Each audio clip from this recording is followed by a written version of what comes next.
Welcome to Trading Nation. I'm Eric Chemi. Today we're joined by Bill Stone. He's Chief Investment Strategist at PNC Asset Management Group. Thanks for coming here on Trading Nation. Thanks for having me. So let's get right into it. Tax reform, it passed in one house of Congress, maybe quicker than people thought. And all of a sudden, we're starting to see some companies move up, move down. Let's talk about some winners and losers here. I know you've paid a lot of attention to this. Yeah, so we've thought for a while that it was going to actually pass. I will say we thought it might take until the first quarter, but we look to be, if everything continues to go the way it has, we might get it before the end of this year. So in terms of who wins, I think one of the things, it's hard to know the details, obviously, because we don't know the details of what will go through. But the one thing is almost for sure is repatriation of foreign earnings, so or the foreign cash. So I think that's, if you're looking at companies, you should just buy good companies, but on top of that, looking for companies that maybe have that in an extra catalyst, I think that's the spot to look. What's the use for the cash? When I think about these debates that you hear, people say, oh, they'll bring the cash back, they will reinvest it, or they'll hire more people, more capital spending, or they'll just do a special dividend, or like, what do you think actually happens if people bring the cash, if they actually decide to bring the cash in, and then B, what they might do with it? So it depends on the company. I think on the whole, you're probably going to see more stock buybacks and more dividends. And it's not that they're not going to hire more people or maybe buy other businesses, or like in the case of Pfizer, one of the stocks I talk about, they may actually use it to acquire rights to more drugs, do some other things. They certainly could do the buybacks and the dividends, but I think that's on the whole what I think you'll see out of it. So you mentioned Pfizer real fast right there. What other stocks do you think in particular, which single names could benefit the most? Yeah, so I mentioned Pfizer because, they recently beat on earnings, they raised guidance. They're also looking at perhaps spinning off their consumer health division. So there's some other catalysts going on there. So I think that's interesting, not to mention a pretty high dividend yield of over 3%.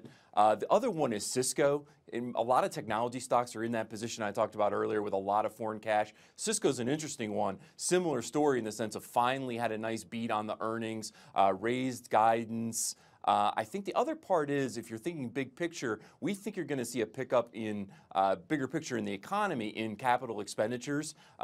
Usually a big part of capital expenditures is technology spending, so I think Cisco's in that spot. And then lastly, they have all that cash overseas that is really the opportunity. And I think there in particular, you would see them definitely do a lot of stock buyback and raise the dividend, which is already, I don't think I mentioned that, a over 3% dividend as well. What about some losers for us? Who do you think this is going to hurt? Yeah, that's a tough one. I think, in terms of relative performance, you're probably going to see some multinationals that already have a pretty low tax rate. So I don't have any specific names for you there, but I think that's the place to look in terms of relative. We like going after the losers. We like the specific names. That's what this is about, just for fun, right? Like, all right, these guys are really going to eat it. But that's why I'm trying to squeeze it out of you if I can. I hear you. I mean, I think in terms of, I'll move away from the tax reform losers and just say, I mean, the places where we're still mindful of some risk is the sectors of the market that have benefited from yields or interest rates staying extremely low. So I'm a little careful around utilities, areas like that where they trade more like bonds in some instances, and I think you have to be careful because they benefit so much from low interest rates. As yields, we think they're going to move up. We think that is a spot to be a little careful of if you're looking at maybe a negative side of things. So you mentioned Cisco and Pfizer. Do you think these situations are specific just to those two companies, or broader tech? Like, could you just say, I'm just going to buy tech, I'm just going to buy healthcare? Because those seem to be the two industries that we just hear a lot about repatriation with those guys. Could you just buy those two ETFs? You're right. I mean, those are the two of the bigger sectors in terms of benefiting from repatriation. So I think that's a fair statement that on the whole, you're going to capture at least a good bit of that. But I wanted to get more granular with you too. That makes sense. And then how much do you guys at PNC focus on kind of researching the DC politics side of things? Because as we know, it's hard to even run a business strategy, financials, market picking, all that stuff. You can't ignore DC, but you don't want to get too caught up with all those moves because it's possible that tax reform doesn't get passed at all. It doesn't actually become law. So how much of your guy, like you, your team, do you just focus on what's happening with the nitty gritty of these DC moves? So I think you're right on. I think it is that balancing act. So I think when I talked about Pfizer and Cisco, it's one of those places where you say, well, both of those companies we would like on their own because of other things going on that I mentioned. But really, this kind of DC move is the icing on the cake. And I also think this repatriation to us is I'll say an easier one to deal with because we go, okay, well, it's almost for sure, as I laid out, if we in fact get tax reform, you're going to get repatriation.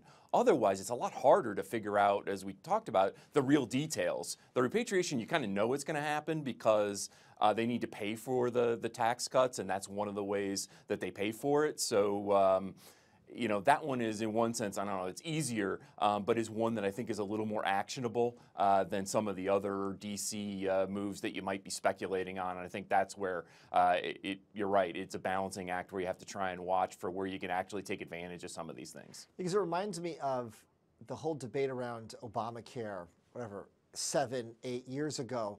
And everyone said, oh, if they're going to do all this government-run insurance, that's going to kill insurance companies. And then in the end, it was the insurance companies that made more money, and their stocks went up more than anyone else did. So I feel like you got to be careful with just making trades based on what you think is going to happen legally-wise, you know? I agree, and the healthcare was almost impenetrable. I still can't figure out, half the time exactly what's going to go on in there. I think the thing about, say, a Pfizer is the valuation is cheap enough that it doesn't make me too nervous about drug pricing because you're now down to something like 14 times earnings, so below the market. So at least I think you have a little more margin for safety. But you're right on in healthcare, even still to this day, right? We still don't know what's going to happen, really. Exactly. That's the scary part. We'll have to have you back on just to focus on, okay, if they do eventually do something with this healthcare bill, if it comes back next year, who knows what that'll mean for that industry. So, Bill, thanks for joining us here on Trading Nation. Hey, thanks. All right. So I'm Eric Chemi. Thanks for watching Trading Nation. We'll see you next time.